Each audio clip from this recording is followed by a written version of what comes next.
You know, AI is popping up everywhere these days. It's almost like it's taking over the world. It really is amazing to see how quickly things are You progressing. know, like just the other day, I was reading about this AI tool that some NHS trusts are using, and well, it's not exactly something you'd expect AI to be doing.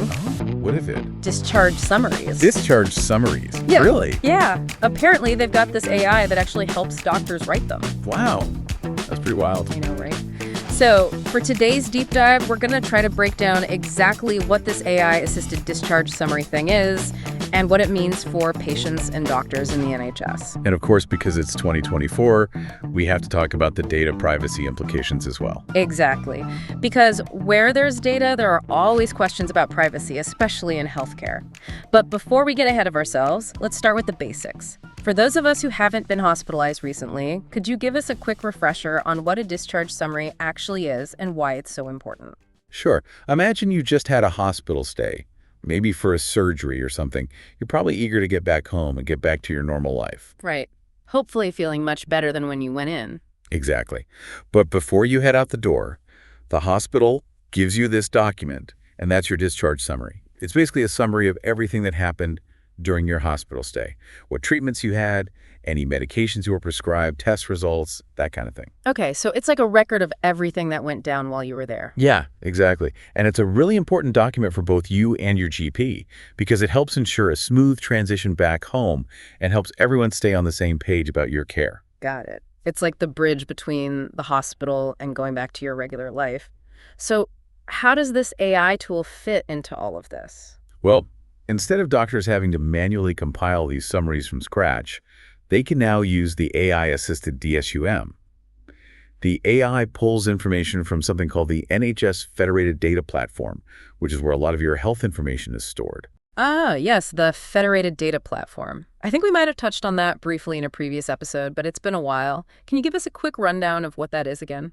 Of course. Think of it this way.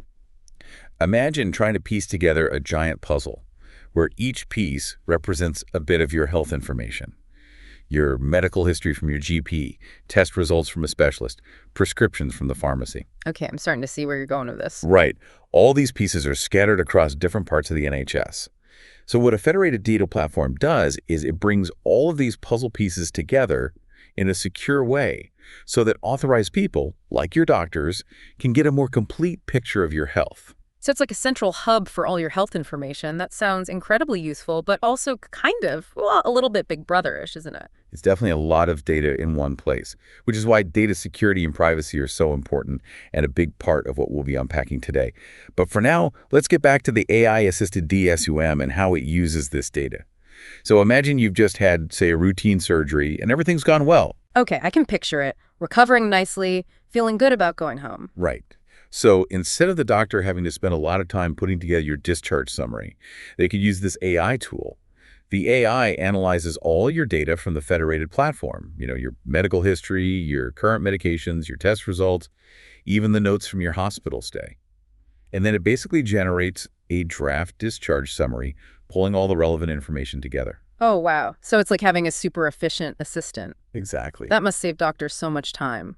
But is it accurate? I mean, can an AI really understand the nuances of a patient's situation well enough to create a medical document? That's a great question. And it's important to remember that this AI isn't making medical decisions on its own. Think of it more like a really advanced tool that helps streamline an existing process. The doctor still reviews the AI-generated summary very carefully, makes any necessary changes, and ultimately, it's the doctor who has the final say before it's shared with the patient. Okay, that makes me feel a bit better. It's like the AI is doing the heavy lifting, but the doctor is still in the driver's seat. Exactly.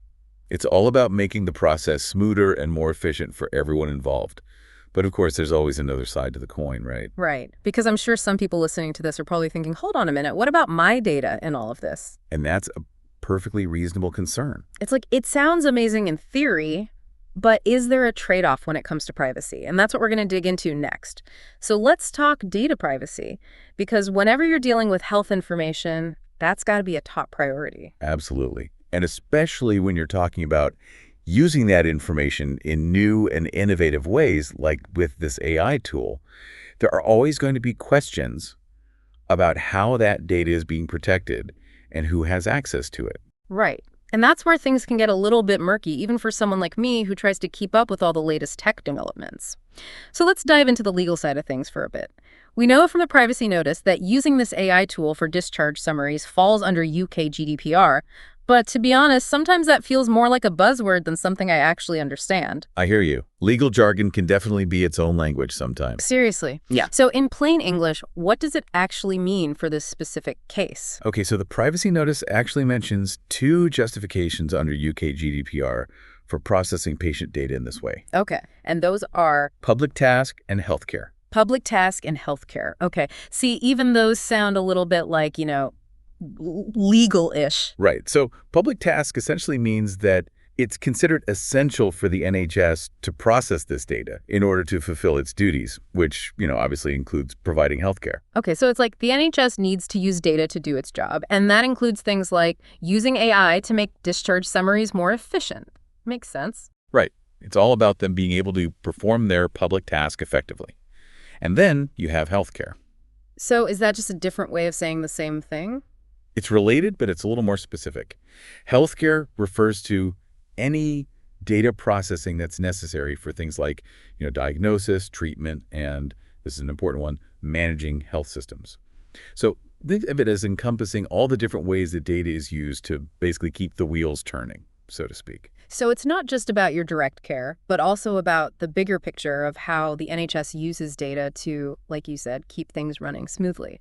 Got it. Okay, so that's the legal basis, but there's also this whole other layer about consent, right? Something about implied consent. I feel like I've heard that term before, but I'm not entirely sure what it means. Yeah, you're right. The privacy notice does mention implied consent. And it's a tricky one because it basically means that because you're receiving care from the NHS, it's kind of assumed that you consent to them using your data in ways that are reasonably necessary to provide that care. Reasonably necessary. Okay, so it's like they're not going to use my data to send me spam emails about the latest NHS fundraising campaign. Right, exactly. It has to be directly related to your care. Okay, but I can see how some people might feel a little iffy about that. Even if it's for a good reason, it still feels a bit strange to not have explicitly said, yes, you can use my data in this specific way. I totally get it. And it's a really important discussion to be having, especially as we see more AI being used in healthcare. Because the technology is moving so quickly, it's crucial that patients feel informed and empowered when it comes to their data. Absolutely. So this might be a stupid question, but what about opting out? If someone isn't comfortable with their data being used in this way, can they say no? Well, that's where it gets even more interesting, because the privacy notice clearly states that the national data opt-out and type 1 opt-out, which are mechanisms in the UK that give people some control over their health data, don't actually apply in this case. Wait, really? So even if you've gone through the process of opting out of your data being used for certain things, this AI-powered discharge process is different. That's what it seems like, yes. Why is that? Well, from what I gather, it all boils down to this being considered such a core part of providing direct patient care. It's like they're arguing that using this AI tool is so essential to delivering that care that those broader opt-out options don't apply in this specific instance. Okay, that's a lot to unpack. So Yeah. even if I'm generally okay with how the NHS uses my data, this specific use case with the AI and discharge summaries might make me want to pick up the phone and ask some questions. Exactly. Being informed is so important. And speaking of information, you might come across the term processor if you're doing your own research on this topic. Oh, yes, the world of data privacy and its many, many terms. Exactly. So just to clarify, a processor is basically any entity that processes data on behalf of the controller. Okay, so in this case, who are the controllers and who are the processors? Good question.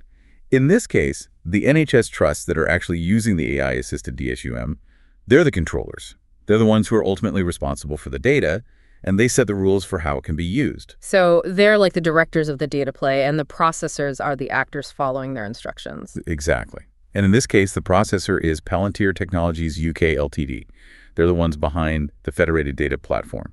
So they handle the technical side of things, but always based on the instructions of those NHS trusts. So they can't just take the data and use it for whatever they want. Nope, we have to follow the rules set by the NHS. Okay, that makes sense. So we've got the legal basis for using this data. We've talked about consent and what it means in this context. And we've clarified who's who in the world of data controllers and processors. That's a lot of ground covered. So we've done a deep dive on this AI-assisted DSUM thing, learned a lot about how it works, how it uses data, all that. What are your first impressions? Is this a good thing for the NHS, or are there too many red flags when it comes to privacy? It's a tough one, isn't it?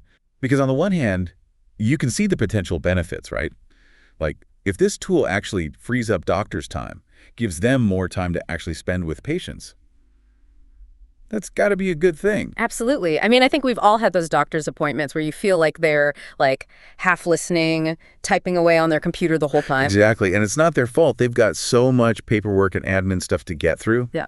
So if this AI can lighten that load, even just a little bit. It can make a big difference for both patients and doctors. Exactly.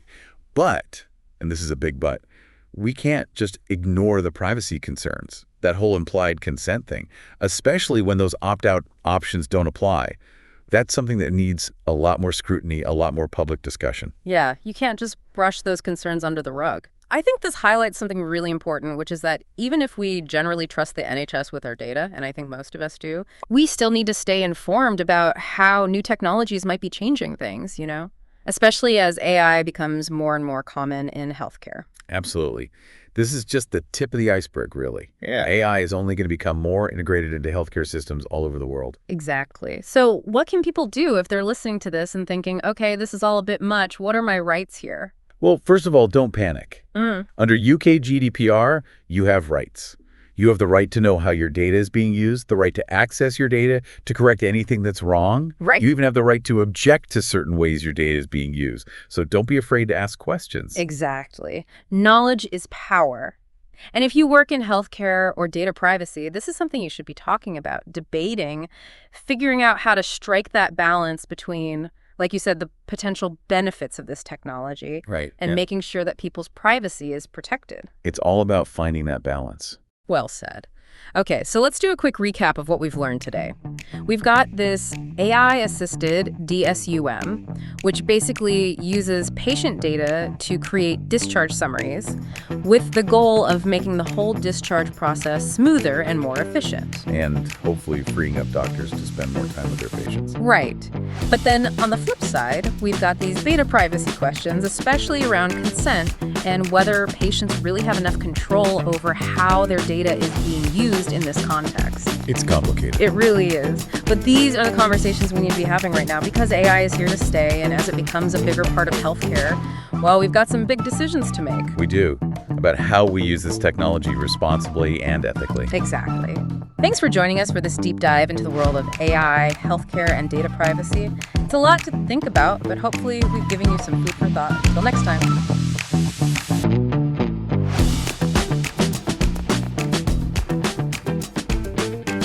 Thank you for tuning in to this episode of the G-Tech Training Podcast. We hope you found the discussion insightful.